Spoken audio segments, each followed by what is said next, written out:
All right, Jesus, let's get the timer going. The old timer, the good old timer. What are we going to talk about today?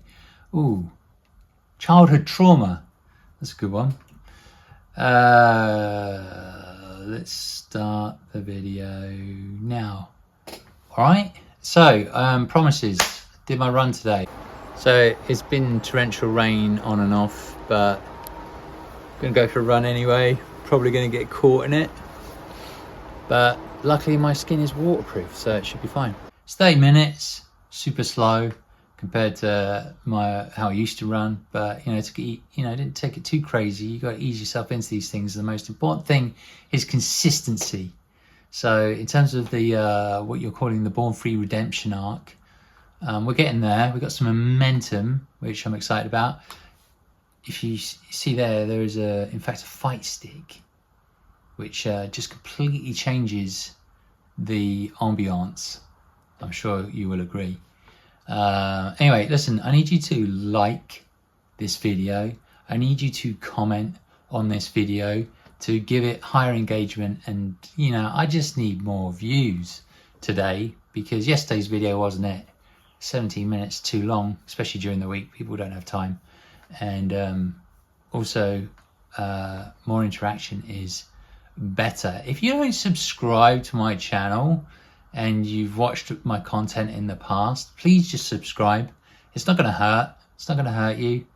It's just YouTube, it doesn't even show up how many subscribers you have. And if you don't want to watch my videos, don't have to, but subscribing would be helpful.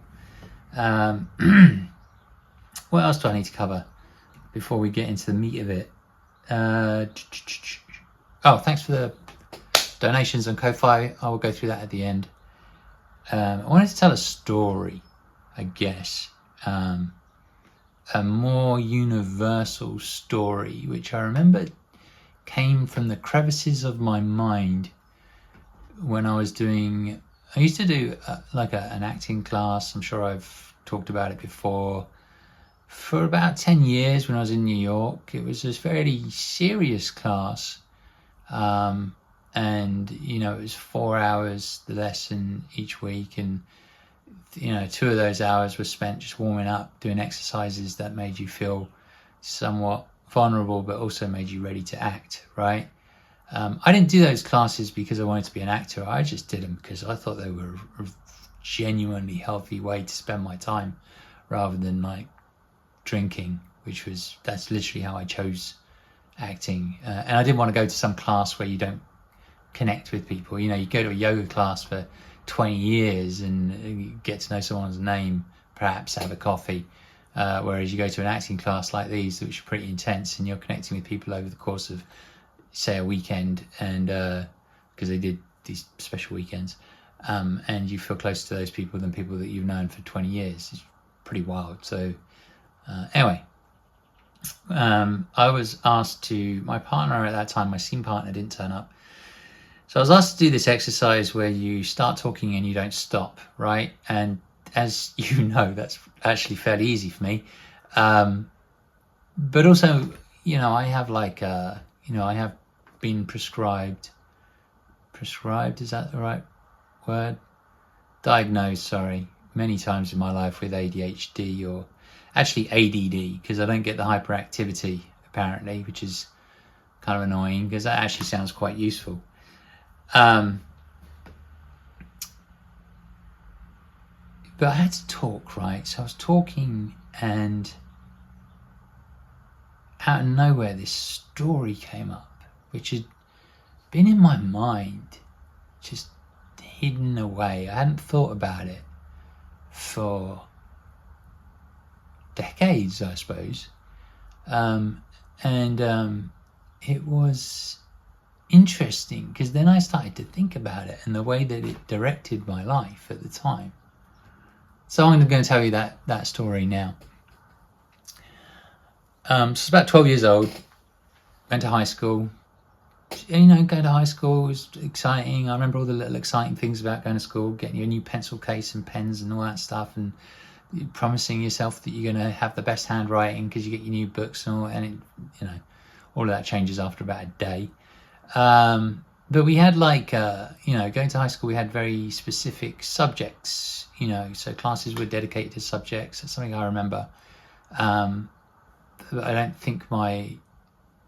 don't remember my middle school being as well defined, but it was a long time ago. So, but we had like art classes, and I remember my feeling a certain way about art, and that was that my dad told me that art's about expressing yourself, and I was really kind of into abstract art. Actually, I was really into just doing random stuff that I thought kind of expressed how I was feeling, and so I was really into this idea of being in that class and perhaps impressing people and impressing the teacher and all that stuff, right? And so we had to draw this bottle many times over throughout this hour, right? Which felt like, when you're a kid, an hour feels like 5 hours. We're actually doing cross hatching, and I don't think I really at that time understood that it was an exercise in practicing, really practicing. That wasn't where my mind was at. My mind was at like, this is the first class we're doing. I'm gonna stand out. I'm going to impress. That's sort of where I was at. So I drew it once or twice, and then I sort of got bored and thought, well, let me express myself through this art. And I'm sure this is going to be, the teacher's going to think this is amazing, and it's going to be really cool, and I'm going to really enjoy it. And so I did all these cliches, total cliches, right? 12 years old. So I drew myself inside the bottle, and I was trapped, and it had a name, like trapped inside the bottle. This is how I feel having to draw this bottle over and over again. I feel trapped. And then I drew the bottle in the foreground, but sort of blurry, and the focus was in the background, which was through the window into the playground, and it was called Life Beyond the Bottle, and it was all sort of kind of pretentious.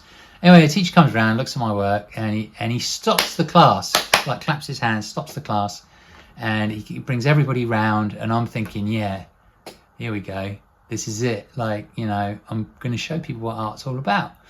And by the way, when I was telling this to the class, in my acting class, I actually started crying. I don't anymore when I tell this story, but it was a really raw moment, and I actually started crying. I couldn't speak, and so everybody leaned in, right? Because they were all watching me, and they all leaned in, and so the teacher basically said, right, there is no room for graffiti like this in my classroom. So he just embarrassed me in front of the whole class, and that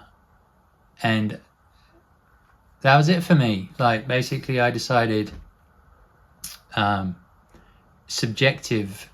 anything that felt subjective to me. So this guy is judging me. This is what I felt at 12. This guy is judging me. My grades are going to be based on what he thinks.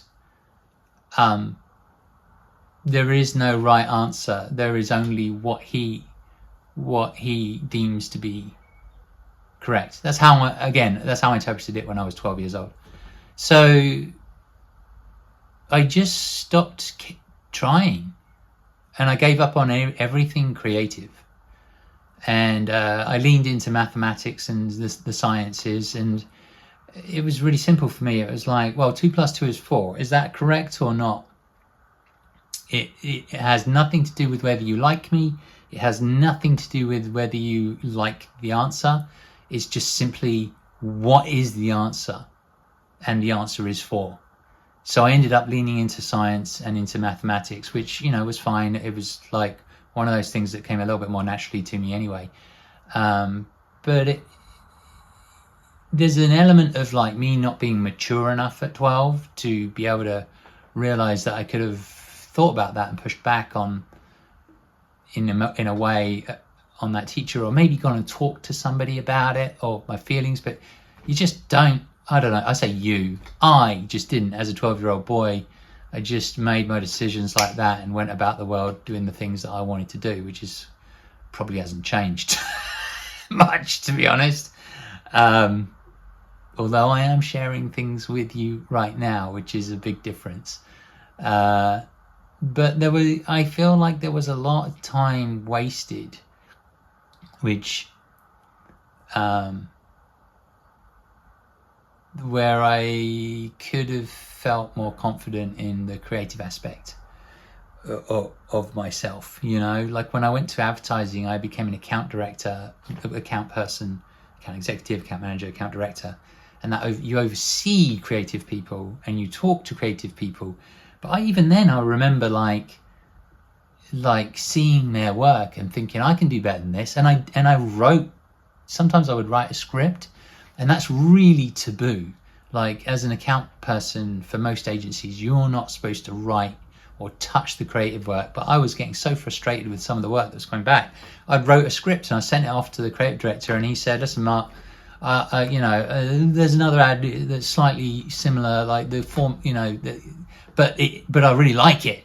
But and he was genuinely not one of these people. He was pretty quite a nasty person when he wanted to be, and he was like, no, I actually like it, but I feel like conceptually this concept has been hit on before.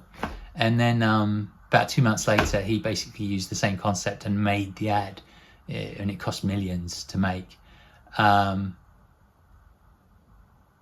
But that's a story as old as time, right? It's people stealing ideas, and advertising is full of that, and that's why AI will take over advertising. Anyway, we've hit 11 minutes, so really I just wanted to say thank you. Because I want to keep this video short, I'm going to thank my Ko-Fi donators. If you want to donate, I'll thank you in the next video. If you want to donate, please go down into the box below. I want to be able to pay my dad, pay the rent for my dad while I'm searching for a job, because I feel a lot of shame at the moment, but I am doing my best to push along. But I'm loving your support, and I'm feeling a lot more energized these days and starting to get some momentum. Anyway, I love you guys. I will see you later.